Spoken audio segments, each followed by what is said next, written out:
Disclaimer babala, ang kwentong inyong maririnig ay hango sa totoong pangyayari at ibinahagi sa atin ng mismong nakaranas. Ito ay naglalaman ng mga bahagi na maaaring hindi angkop para sa mga bata. Muli kong inuulit ang babala bago tayo magsimula, ang kwento pong ito ay hindi para sa mahihina ang loob. Ito ay tungkol sa isang dalagang napadpad sa isang pamilya na hindi mo gugustuhing makilala, isang pamilya na kumakain ng pagkain na hindi karaniwan at may sikreto na hanggang ngayon ay gumugulo sa aking isipan. Kung naririnig ninyo ang mga salitang ito habang mag-isa sa gabi, baka mas mabuting patayin muna ang ilaw at siguraduhing nakasara ang mga bintana. Ako po ang maglalahad ng istoryang ito. Hindi ko nababanggitin ang tunay na pangalan ng dalaga para sa kanyang kaligtasan. Tawagin na lang natin siya sa pangalang Liza. At ang pamilya naman na kanyang pinaglilingkuran, mas mabuti nang hindi ko banggitin ang tunay nilang apelyido. Bata pa si Liza nang mawalan siya ng magulang. Lumaki siya sa tiyahin na halos hindi siya alagaan. Kaya't nang magnegatibo 18 anyos siya, nagpa siyang maghanap ng trabaho para makapag-isa na. Hindi siya pihikan, basta may kita, tinatanggap niya. Nagtrabaho siya sa mga karinderya, naglaba, nag-alaga ng bata, at minsan ay nagbenta ng kakanin sa palengke. Pero isang araw, isang alok ang nagbago ng lahat. Isang babaeng nakasalamin at nakasuot ng kulay itim na damit ang lumapit sa kanya, habang nagbebenta siya ng kakanin sa gilid ng kalsada. Hindi ito kagaya ng mga tipikal na mamimili. Matangkad, maputla at may malamig na titig. Hindi siya ngumiti pero mahinahon itong nagsalita. Marunong ka bang magluto? Tanong ng babae. Nagulat si Liza, pero agad siyang tumango. Opo, kahit anong ulam po, kaya ko. May hinahanap kaming tagaluto sa bahay namin. Malaki ang sahod, triple sa karaniwan. Triple. Sa utak ni Liza, agad niyang naisip ang halaga. Sa ganong kita, makakaipon siya para makaalis sa bahay ng tiyahin at makapagsimula ng sarili niyang buhay. Hindi na siya nagdalawang isip. Binigyan siya ng babae ng maliit na papel na may address. Hindi nakasulat ang pangalan ng lugar, puro direksyon lang, at may paalala, huwag kang magdala ng kasama. Huwag kang magsabi kanino man. At siguraduhin mong makakarating ka bago lumubog ang araw. Medyo kinilabutan si Liza sa bilin na iyon, pero inisip niyang baka maselan lang talaga ang pamilya at ayaw ng maraming bisita. Kinabukasan, 2:00 ng hapon, nagpunta siya sa tinurong lugar. Habang papalapit, napansin niyang pakonti na ng pakonti ang mga bahay. Ang daan ay unti-unting natatakpan ng mga puno at damo. Hanggang sa dumating siya sa isang malaki, ngunit lumang bahay na tila itinago sa mata ng maraming tao. Malawak ang bakuran, ngunit kakaiba ang katahimikan dito, walang ingay ng mga ibon, wala ring hangin na humahampas sa mga dahon. Para bang huminto ang paligid. Sa may pinto, naghihintay ang babaeng nakasalamin. Hindi siya ngumiti pero sinenyasan si Liza na pumasok. Unang sulyap sa pamilya sa loob ng bahay, mabango ang amoy, pero hindi ito karaniwang amoy ng nilulutong pagkain. May halong matamis at malansa na hindi niya maipaliwanag. Ang sahig ay gawa sa lumang kahoy at may mga kortinang kulay maroon na tila ayaw magpasilip ng liwanag mula sa labas. Bago siya makapasok sa kusina, ipinakilala muna siya sa pamilya. May 5 miyembro ang nakatira doon. Ang babaeng nakasalamin ang nag-recruit sa kanya, na tinawag nilang Aling Rosa, ang isang matandang lalaki na may matulis na mga mata, 2 binatang parehong tahimik at hindi man lang tumingin sa kanya, at isang batang babae na nasa mga 10 taong gulang na nakatingin lang sa kanya, na para bang sinusuri siya. Hindi sila katulad ng tipikal na pamilya. Tahimik lang silang lahat habang nagkakatinginan. Walang ngiti. Walang kumustahan. Liza, dito ka magluluto para sa amin. May listahan ka ng mga ulam na gagawin. Sundin mo ng eksakto ang nakasulat. At may ilang bagay na bawal mong gawin, malamig na bili ni Aling Rosa. Mga paunang bawal, bago pa man magsimula sa trabaho, tinuruan siya ng ilang patakaran, bawal sumilip sa likod na bahagi ng kusina, doon daw kasi nakaimbak ang ilang sangkap na sensitibo.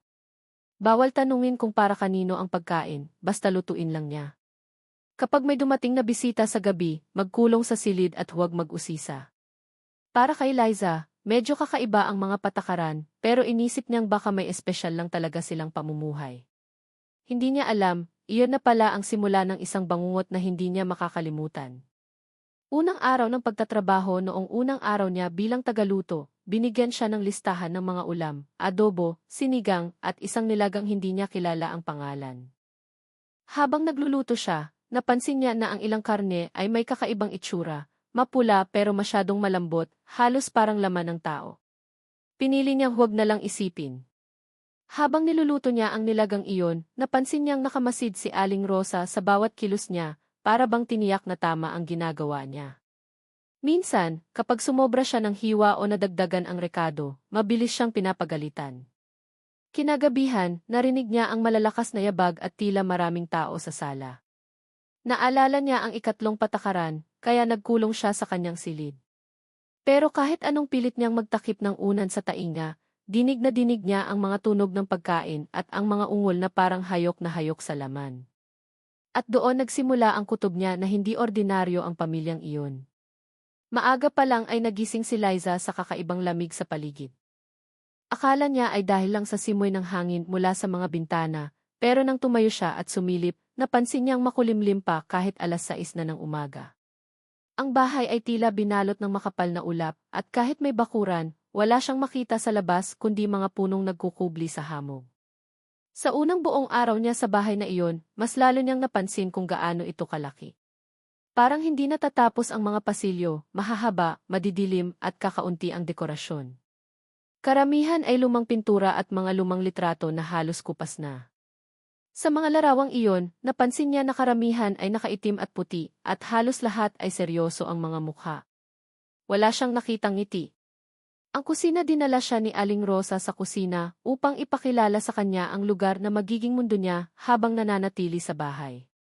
Malawak ito at puno ng mga lumang gamit sa pagluluto, mga kalderong tanso, mabibigat na sandok, at isang malaking lamesa na gawa sa kahoy. May malaking kalan na diuling at sa gilid ay may isang pinto na nakasusi. Ito ang kusina. Lahat ng kailangan mo ay nandito. Pero tumigil sandali si Aling Rosa at tiningnan si Liza ng diretso sa mata. Bawal na bawal mong buksan ang pinto sa likod na iyan. Tiningnan ni Liza ang pintong tinutukoy. Itim ito, may lumang kandado at tila luma na rin ang pintura. Naisip niya na baka iyon ang pantry o imbakan ng pagkain. Pero tinandaan niya na huwag nang mag-usisa. Pagkilala sa ibang miyembro ng pamilya kinahapunan, habang naghahanda siya ng sangkap para sa hapunan, isa sa mga binata ng pamilya ang pumasok sa kusina. Matangkad, maputla at may matalim na tingin. Hindi nagsalita. Tiningnan lang siya mula ulo hanggang paa, saka umalis. Para bang sinusuri siya. Sumunod na pumasok ay ang batang babae na tila mas bata sa 10 taon. Tahimik din pero may kakaibang ngiti sa labi. Lumapit ito sa kanya at bulong, "Alam mo ba kung bakit ka nandito?" Nagulat si Liza at tinanong kung ano ang ibig niyang sabihin. Ngunit mumiti lang ang bata saka tumakbo palabas. Naiwan si Liza na nagtataka at may bahagyang kaba sa dibdib. Unang gabi ng pagsilbi habang nagluluto ng hapunan, napansin ni Liza na kakaiba ang karne na inihain sa kanya upang lutuin. Hindi ito baboy o baka, iba ang amoy at may kakaibang lambot. Hindi niya alam kung saan ito galing pero sinunod niya ang utos. 8:00 ng gabi, nagdatingan ang mga miyembro ng pamilya at umupo sa hapag. Walang isa mang nagsalita sa kanya. Pagkatapos niyang maghain, sinenyasan siyang umalis na at magkulong sa kanyang silid. Habang naroon siya, narinig niyang muli ang mga tunog mula sa hapagkainan, mga tunog na matinding pagnguya, parang mga hayop na sabik sa pagkain. May halong mga ungol na hindi niya maipaliwanag. Lalong bumilis ang tibok ng puso niya. Pagbabalik sa kusina kinabukasan, bago siya maghanda ng almusal, bumalik siya sa kusina at napansin na malinis ito, walang bakas ng pagkain o kahit buto man lang. Para bang walang nangyaring kainan kagabi. Naisip niya, baka maayos lang talaga ang pamilya at agad silang naglilinis. Pero may kakaibang amoy na hindi nawawala sa kusina, malansa, matamis, at tila nanunuot sa ilong. Misteryosong pagkakataon bandang hapon, habang abala siya sa kusina, narinig niya ang tila mahinang pagkatok mula sa pintong itim sa likod. Napahinto siya at nakiramdam. Ilang segundo lang pero malinaw na malinaw ang tunog. Paglingon niya, wala namang tao. Naramdaman niya ang panlalamig ng kanyang mga kamay. Pagbalik ni Aling Rosa, parang wala itong napansin. Ngunit bago ito umalis, muling tiningnan siya ng diretsyo at mariing sinabi, "Tandaan mo ang bilin ko, Liza. May mga bagay na mas mabuting hindi mo nakikita." Doon siya tuluyang kinilabutan. Sa ikatlong araw ni Liza sa bahay na iyon, nagsimulang mas malinaw na magpakita ng kakaibang ugali ang pamilya. Akala niya noong una ay normal lang na may ilang patakaran ang amo, pero nang sumunod na mga araw ay napansin niyang tila sobra at misteryoso ang mga ito, parang hindi galing sa pangkaraniwang pamumuhay ng tao. Umaga pa lang, tinawag siya ni Aling Rosa sa sala. Doon, sa gitna ng katahimikan, ipinahayag nito ang mga patakaran na kailangan niyang sundin habang siya nasa bahay. Patakaran #1. Huwag mong bubuksan ang pinto sa likod ng kusina bagamat sinabi na ito sa kanya noong una pa lang. Ngayon ay mas mariin ang tono ni Aling Rosa. Halos nakatitig ito nang hindi kumukurap habang binabanggit ang utos. Hindi mo kailangang malaman kung ano ang nasa likod. Basta tandaan mo ang sinumang lumabag sa patakarang iyon, hindi na muling nakalabas sa bahay na ito. Nanginginig ang kamay ni Liza habang tumango. Napansin niya ang dalawang binatang anak ni Aling Rosa na nakaupo sa sulok, nakatingin lang sa kanya na para bang binabasa ang kanyang isipan. Patakaran #2, bawal kang magtanong tungkol sa mga sangkap ito na ang pinakakakaibang narinig niya. Bilang tagaluto, natural lang na gustuhin niyang malaman kung anong klase ng karne o sangkap ang lulutuin. Pero ayon kay Aling Rosa, hindi niya kailangang magtanong, lutuin lang ng eksakto ayon sa listahan ng resipe. Ang lahat ng sangkap ay espesyal. May pinagmulan yan na hindi mo kailangang malaman. Kung alam mo, baka hindi ka na makaluto ng maayos. Sa loob-loob ni Liza, nagtataka siya kung bakit tila espesyal ng mga ito, gayong may ilan na halatang hindi galing sa mga karaniwang hayop. Patakaran #3, kapag may bisita sa gabi, magkulong at huwag makikinig, ito ang nakakapangilabot. Sinabi ni Aling Rosa na minsan, may mga bisitang dumarating tuwing hating gabi. Sa oras na iyon, kailangan ay nakasara na ang pinto ng silid niya at hindi siya dapat sumilip o makinig. Kung may marinig ka mang kakaibang tunog, huwag mong pansinin. Hindi para sa'yo ang mga iyon. Naisip ni Liza na baka may mga kaibigan o kliyente silang ayaw makita ng ibang tao. Pero bakit sa hating gabi? At bakit tila napakahigpit ng bilin na huwag makinig? Patakaran #4, iwasang tumingin ng diretsyo sa mga mata ng pamilya habang kumakain sila, isa na namang kakaibang utos. Ayon kay Aling Rosa, kapag oras na ng pagkain ng pamilya, maghahain lang siya at aalis agad. Hindi siya pwedeng magtagal sa hapagkainan at lalong hindi pwedeng tumitig sa kanila habang kumakain. Kung aksidente mong makita, umalis ka agad bago pa mahuli ang iyong tingin. Nang marinig niya iyon, may kakaibang kaba ang gumapang sa dibdib niya. Para bang may nililihim ang pamilya tungkol sa paraan ng kanilang pagkain.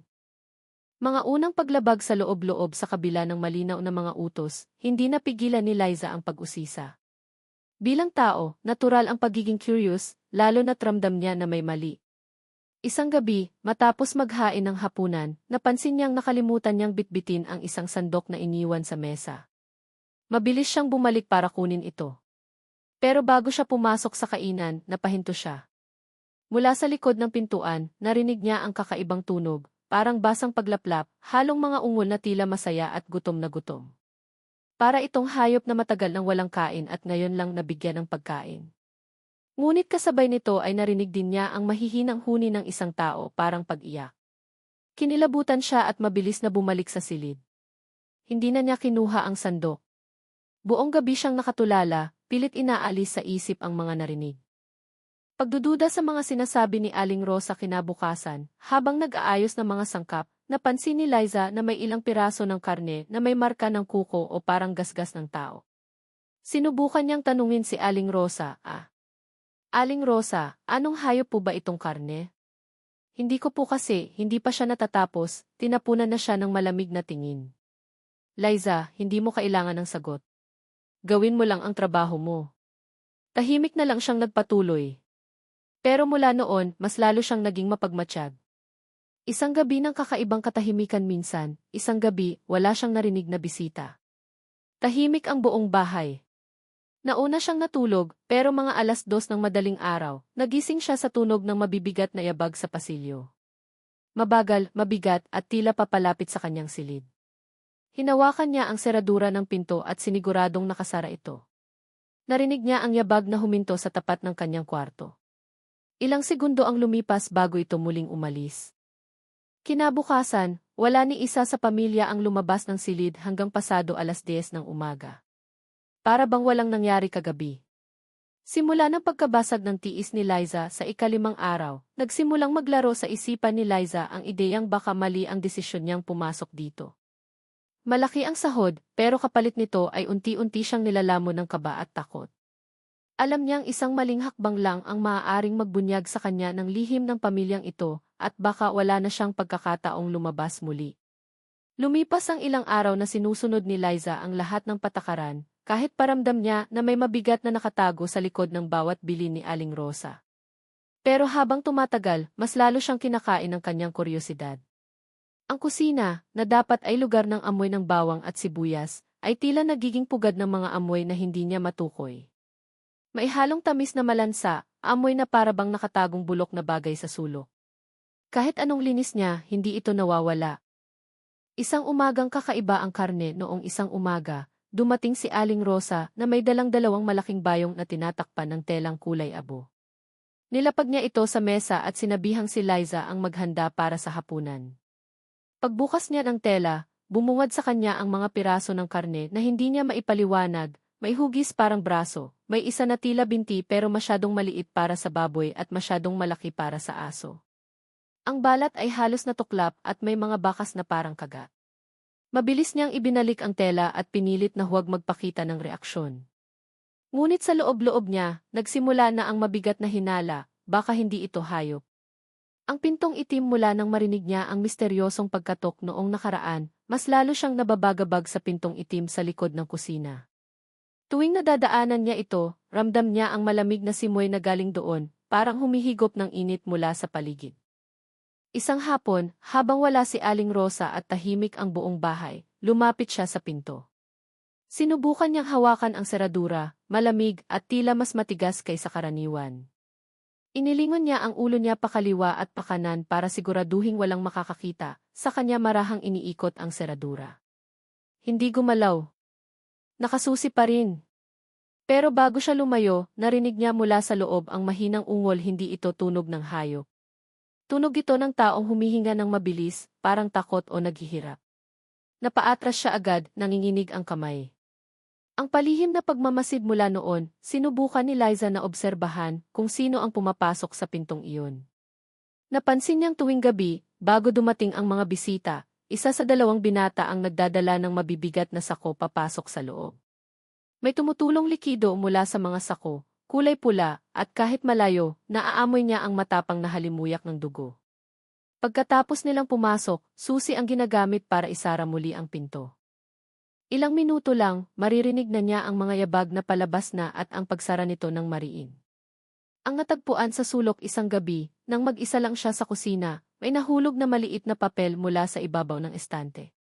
Napulot niya ito at napansin na may sulat, "Kung ikaw ay nakakabasa nito, huwag ka nang magtagal."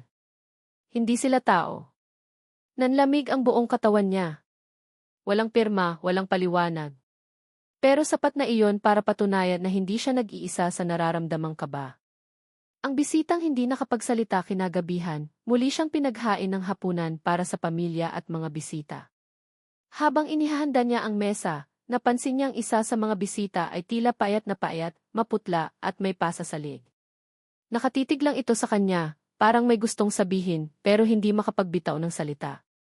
Nang bumalik siya sa kusina para kumuha ng isa pang ulam, narinig niya ang mga bulungan mula sa sala. May boses na nagsabi, "Ito ang susunod." Hindi niya alam kung sino ang tinutukoy, pero sa bigat ng tono at sa lamig na bumalot sa kanya, pakiramdam niya ay siya ang pinag-uusapan. Paglapit sa katotohanan sa puntong iyon, hindi na lang takot ang nararamdaman ni Liza, ay halong desperasyon na rin.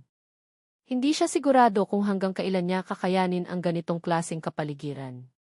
Pero alam niyang hindi siya pwedeng gumawa ng maling galaw, baka tuluyan na siyang hindi makalabas.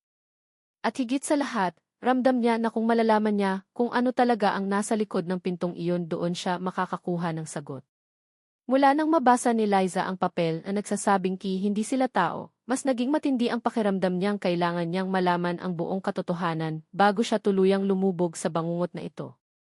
Ngunit alam din niyang bawat hakbang ay delikado, isang maling kilos, at baka siya mismo ang maging laman ng mga niluluto niya. Ang katahimikan bago ang gabi isang araw, napansin ni Liza na tila mas abala ang pamilya kaysa sa karaniwan. Ang dalawang binata ay ilang beses pumunta sa labas at bumalik na may dalang mabibigat na sako. Si Aling Rosa naman ay walang tigil sa pagsilip sa orasan, para bang may inaabangan. Habang hapon pa lang, sinabihan na siya ni Aling Rosa, siguraduhin mong masarap ang hapunan ngayon. May espesyal tayong bisita mamaya.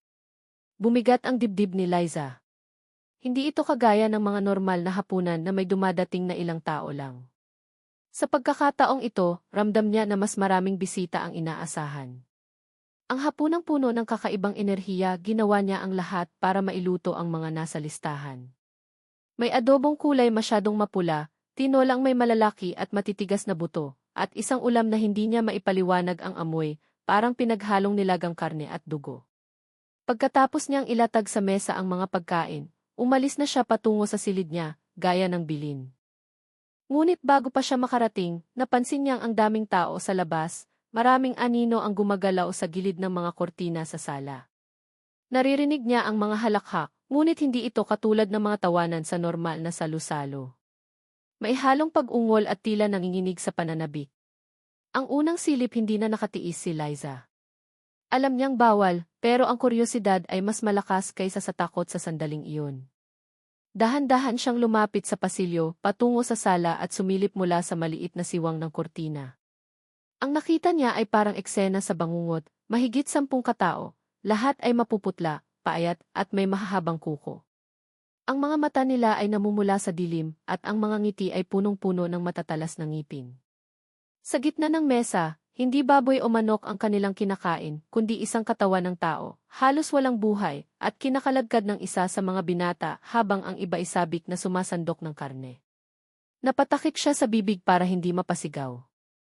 Ang lalong nakakatakot habang nakatitig siya sa eksenang iyon, napansin niyang isa sa mga bisita ay tumigil sa pagkain at napalingon sa direksyon niya. Diretso sa kanya ang tingin kahit nakatago siya sa likod ng kortina. Para bang naamoy siya. Mabilis siyang umatras at tumakbo patungo sa silid. Nanginginig ang kanyang buong katawan at halos mabasag ang kanyang dibdib sa bilis ng tibok ng puso. Ang mga bulungan habang nakakulong siya sa silid, dinig na dinig niya ang mga tinig mula sa sala. May amoy ng sariwa, bata pa, masarap ang laman, kunin na lang natin mamaya. Napapikit siya, pilit itinatakip ang unan sa tainga. Hindi niya alam kung paano siya makakaligtas kung ganoon na ang plano nila. Pagkakatok sa pinto makalipas ang halos 1 oras ng katahimikan, narinig niya ang mabagal na pagkakatok sa pinto ng kanyang silid. 3 katok lang pero sapat para manlumo ang kaluluwa niya. Liza, malumanay pero malamig ang boses ni Aling Rosa, tulog ka na ba? Hindi siya sumagot. Kung gutom ka, may natira pang pagkain. Buksan mo lang ang pinto. Nanatili siyang tahimik, nakapikit at pinipigilan ang paghinga. Pagkatapos ng ilang segundo, umalis din ito, pero narinig niya ang mahihinang yabag na parang may nagbabantay sa labas ng kanyang pinto buong gabi. Ang pasya kinabukasan, alam ni Liza na hindi na siya pwedeng magtagal doon. Kung magpapatuloy siya sa pananatili, baka sa susunod na hapunan, siya na ang nasa gitna ng mesa. Ngunit hindi siya pwedeng umalis ng basta-basta, siguradong pagbabantayan siya. Kailangan niyang magplano at ang plano ay magsisimula sa pagdiskubre ng sikreto sa likod ng pintong itim sa kusina. Lumipas ang 1 araw mula sa gabing nasaksihan ni Liza, ang nakakakilabot na piging ng pamilya at ng kanilang mga bisita. Kahit paano, nakayanan niyang magpanggap na wala siyang alam. Alam niyang kapag ipinakita niyang natatakot siya, mas lalo siyang magiging kapansin-pansin. Pero sa kaloob-looban niya, isang bagay lang ang malinaw. Kailangan na niyang makahanap ng paraan para makatakas. At ang susi sa kaligtasan niya ay ang matagal ng bawal na pintong itim sa likod ng kusina. Ang paghihintay ng tamang oras 2 gabi pa ang lumipas bago dumating ang pagkakataon. Lumabas ang buong pamilya bandang 5:00 ng hapon, dala ang kanilang mga bayong, at sinabi kay Liza na huwag lalabas ng kusina. Naiwan siyang mag-isa. Walang yabag sa pasilyo, walang ingay mula sa taas. Isang katahimikang nag-anyong imbitasyon para sundan ang matagal na niyang iniisip. Lumapit siya sa pintong itim. Sa unang hawak niya sa seradura, ramdam pa rin niya ang malamig na metal na parang sinadyang ilubog sa yelo. Nakasusi ito, gaya ng dati. Pero sa isang sulok ng kusina, napansin niya ang isang bungkos ng susi na iniwan ni Aling Rosa. Halos mabali ang daliri niya sa pagmamadali ng isa-isahin niyang subukan ang mga ito. Hanggang sa isang mahina, ngunit malinaw na clicky ang narinig niya. Ang amoy ng kamatayan dahan-dahan niyang itinulak ang pinto. Sa pagbukas nito, isang mabigat at nakakasulasok na amoy ang sumalubong sa kanya, amoy ng nabubulok na laman, dugo at pawis. Napasinghap siya, halos masuka, pero pinilit niyang ituloy ang pagpasok. Ang silid sa likod ng pinto ay maliit lang ngunit puno ng mga bagay na hindi dapat makita ng isang normal na tao. May mga mesa na puno ng piraso ng katawan, braso, hita, at mga ulo na nakatakip ng puting tela, ngunit halatang tao ang pinagmulan. Sa gilid, may malalaking drum na puno ng likidong pula. May ilan pang nakalagay sa bote na mailabel na tila resipe ng isang espesyal na putahe. Ang nakagapos ngunit ang pinakamatinding tumusok sa puso ni Liza ay ang nakitang nakagapos sa isang sulok, isang babae, marumi, payat at halos walang malay. May punit na damit at mga marka ng kagat sa kanyang katawan. "Tulungan mo ako," mahina nitong bulong. Nanlaki ang mata ni Liza. Nilapitan niya ito at sinubukang kalagan ang tali, pero biglang. Ang pagdating ni Aling Rosa, "Ano nang ginagawa mo, Liza?" Halos mabitawan ni Liza ang lubid sa gulat. Nakatayo si Aling Rosa sa pinto, hawak-hawak ang isang malaking kutsilyo. Hindi ito galit sa itsura, pero ang malamig ng ngiti ay mas nakakatakot kaysa sa sigaw. "Hindi ba't sinabi ko na sayo? May mga bagay na mas mabuting hindi mo nakikita." Umurong si Liza, pero mabilis na pumasok ang dalawang binata at hinawakan siya sa magkabilang braso. Ang lihim na ibinunyag dinala siya ni Aling Rosa sa gitna ng silid at tinuro ang mga nakalatag na piraso ng katawan. "Ito ang dahilan kung bakit espesyal ang mga putahe natin. Ang karne ng tao pinakapaborito ng pamilya at ng aming mga panauhin." Parang nawala ng hangin si Liza. Hindi lang ito basta hinala, totoo ang lahat ng kinatatakutan niya. At ngayon, siya mismo ay nakatayo sa lugar kung saan pinapatay at hinihiwa ang mga taong napili nilang gawing pagkain. "At alam mo, Liza, ikaw ay matagal na naming inaabangan." Sa mga salitang iyon, lalong bumilis ang tibok ng puso niya. Ang muntikang pagtatapos itinulak siya ng isa sa mga binata palapit sa mesa. Hawak pa rin ni Aling Rosa ang kutsilyo, tila handa nang isunod siya sa listahan ng kanilang mga putahe. Ngunit bago pa mangyari iyon, isang malakas na kalabog mula sa labas ang umalingaw-ngaw, parang may bumagsak na mabigat na bagay sa bakuran. Nagkatinginan ang lahat, at sa ilang segundo ng kalituhan, mabilis na sinamantala ni Liza ang pagkakataon para makatakbo palabas ng silid. Hindi niya alam kung anong nasa labas, pero alam niyang iyon na ang kanyang pagkakataong makaligtas. Ang biglaang pagkakataon sa lakas ng kalabog mula sa labas, halos sabay-sabay na napatigil si Aling Rosa at ang dalawang binata. Parang may nabasag na kahoy o bumagsak na mabigat na sako. Hindi na nag-aksaya ng oras si Liza. Sa isang iglap, siniko niya ang binatang humahawak sa kanya sa kaliwa, saka tinadyakan ang isa pa. Hindi man sapat para mapuruhan sila, sapat iyon para makawala siya at makatakbo papunta sa pintuan ng kusina. Bumungad sa kanya ang malamig na hangin ng gabi. Ramdam niyang tumutulo ang malamig na pawis sa kanyang batok habang humahakbang siya ng mabilis, halos madapa sa dilim. Takbuhan sa gitna ng kadiliman, wala siyang tiyak na direksyon. Ang alam lang niya ay dapat siyang lumayo sa bahay. Sa bawat hakbang, naririnig niya ang malalakas na yabag na sumusunod sa kanya, mga yabag na hindi ordinaryo. Minsan mabilis, minsan parang biglang nawawala, na para bang tumatalon mula sa isang lugar patungo sa kabila. "Liza! Bumalik ka rito," sigaw ni Aling Rosa, ngunit mas nakakatakot ang tila halakhak na sumunod dito. Habang tumatakbo, napansin niyang mas lalong lumalalim ang kadiliman sa paligid. Ang mga punong kahoy ay tila nagiging mas makapal, at ang hangin ay maihalong amoy na pamilyar, amoy ng dugo at luma ng karne. Ang paglitaw ng mga nilalang mula sa gilid ng kanyang paningin, may mga matang kumikislap sa dilim, maliit pero mabagsik, parang mata ng mabangis na hayop. Sa isang iglap, isang nilalang na parang tao, ngunit may mahabang dila ang sumulpot mula sa likod ng puno. Ang balat nito ay kulay abo at ang mga kuko ay mahaba't matulis. Halos mapatili si Liza, pero pinilit niyang huwag lumingon ng matagal. Alam niyang kung matitisod siya, katapusan na niya. Ang sulong ng pag-asa habang nagmamadali siyang lumayo, napansin niya ang isang maliit na liwanag mula sa malayo. Parang ilaw mula sa lampara. Agad siyang kumapit sa pag-asang iyon at tinungo ang direksyon. Lumabas siya mula sa kagubatan at nakita ang isang maliit na kubo. Sa pinto, may isang matandang lalaki na may hawak na lampara at mukhang nagugulat sa bigla niyang pagdating. Tulong po! May humahabol sa akin, hingal niyang sabi. Agad siyang pinapasok ng matanda at isinara ang pinto. May inilabas itong isang lumang itak at tila alam na alam ang dapat gawin. Paghaharap sa banta mula sa labas ng kubo, narinig ni Liza ang mga yabag na lumalapit, kasunod ang pagkaluskos ng mga dahon at malalalim na ungol.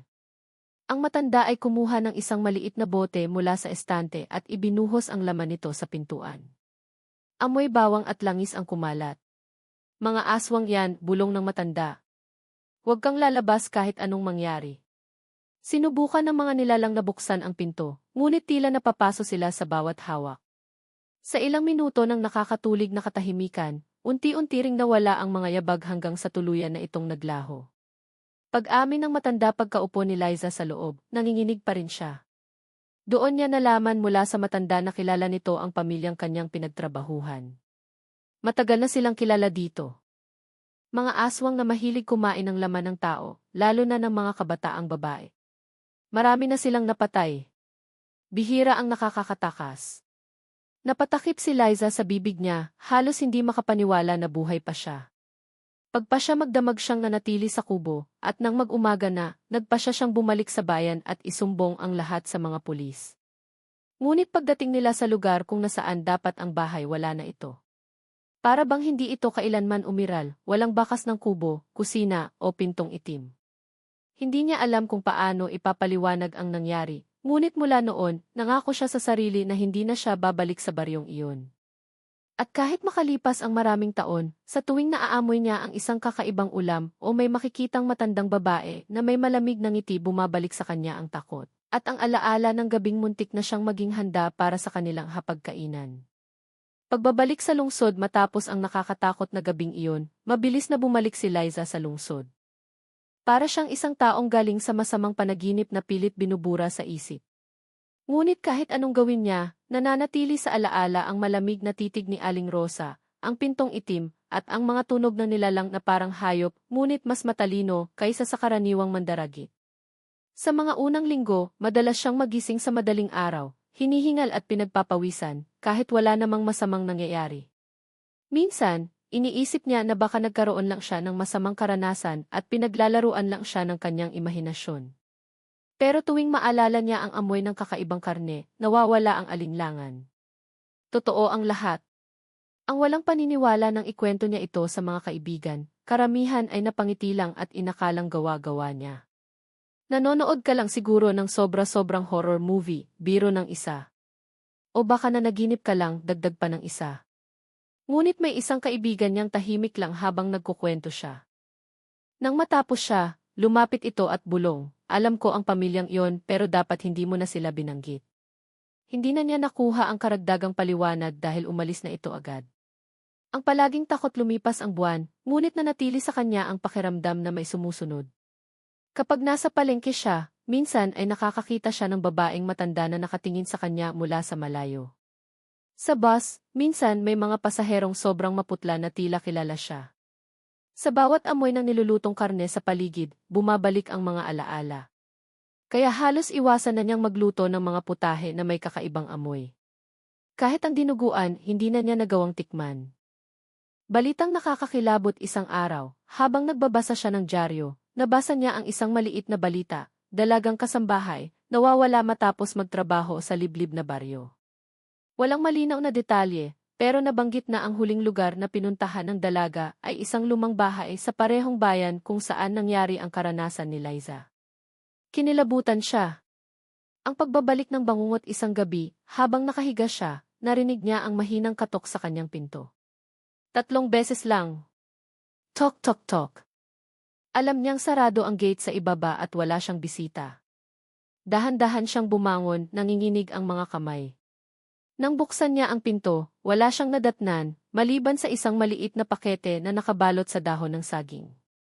Binuksan niya ito at tumambad ang isang piraso ng lutong karne, at sa ibabaw nito ay may nakalagay na maliit na papel. Nakasulat sa mapulang tinta, "Hindi ka pa tapos magluto para sa amin." Mga aral mula noon, hindi na siya nakatulog ng mahimbing. Natutunan niya ang ilang bagay, huwag basta tatanggap ng trabaho sa lugar na hindi mo kilala, lalo na kung may mga alok na masyadong maganda para maging totoo. Pakinggan ang kutob, sa unang hakbang pa lang sa bahay ng pamilya, ramdam na niya ang malamig na kakaiba. Sana ay nakinig siya agad. Hindi lahat ng pinto ay dapat buksan, may mga sikreto na mas mabuting hindi na matuklasan. Ang kasamaan ay nakatago sa anyo ng ordinaryo, ang mga mababait na ngiti, masarap na luto, at matulunging alok ay minsan panakip lang sa tunay na anyo.